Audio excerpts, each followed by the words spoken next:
Hey grade 3 and 4 Callista kids, this is a knife demonstration for you guys for your first kitchen class.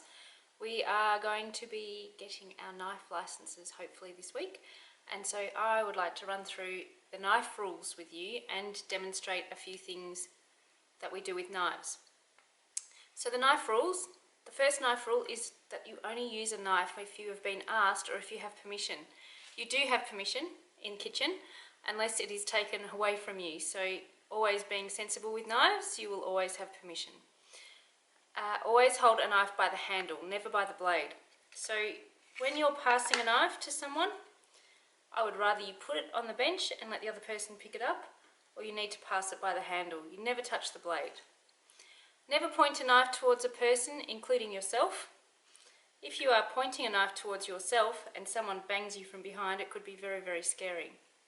Always use a cutting board, and in the kitchen at school we always use a non-slip mat under the cutting board so that your board doesn't move around. My board here doesn't move around anyway. Make sure you firmly hold the thing you are cutting in your hand that you are not cutting with. So if you are right-handed, you hold it in your left hand and vice versa. You need to form your hand into a bear's paw. Keep your fingernails out of view and don't forget your thumb. So you want to be holding the thing like this so your fingers are tucked away and not going to get chopped. When you're cutting things like this, you use your fingernails as a guide and your knuckles. Okay, always cut away from yourself. Don't pull the knife towards yourself, you need to push the knife away from yourself. Never ever, ever put a knife into a sink of water. That is my number one rule in the kitchen.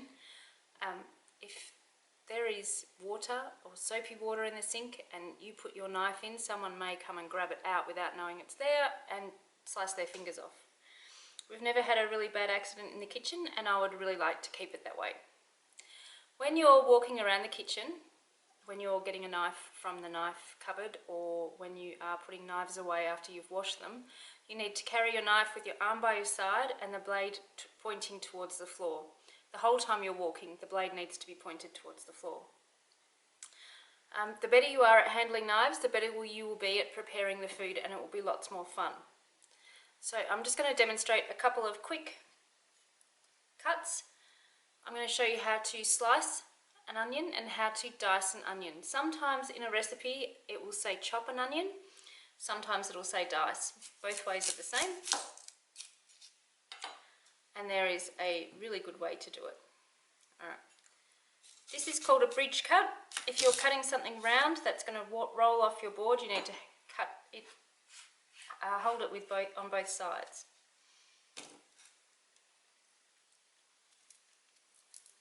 So I've just sliced one end off, the end without the roots on it. I've kept the end with the roots on it because it holds the onion together so that all the layers don't come apart. It makes it much easier to slice and much easier to chop.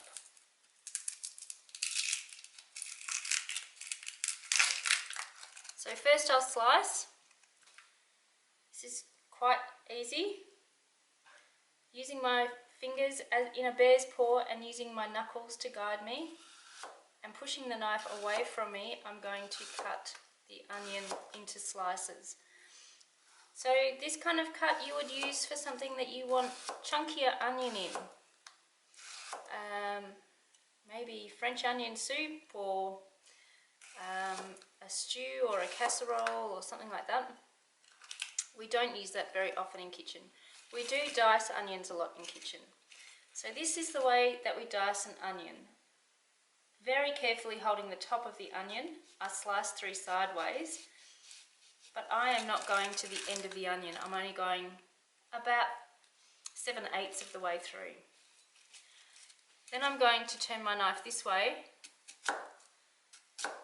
and cut to about the same point, straight down through the onion, and then I'm going to turn it around And again with my bear's paw, I'm going to cut that way, and I'm going to end up with a very uniformly diced onion. This is the way that we will usually cut the onion in kitchen. We use this for curries, for soups, for pasta sauce, for all kinds of things.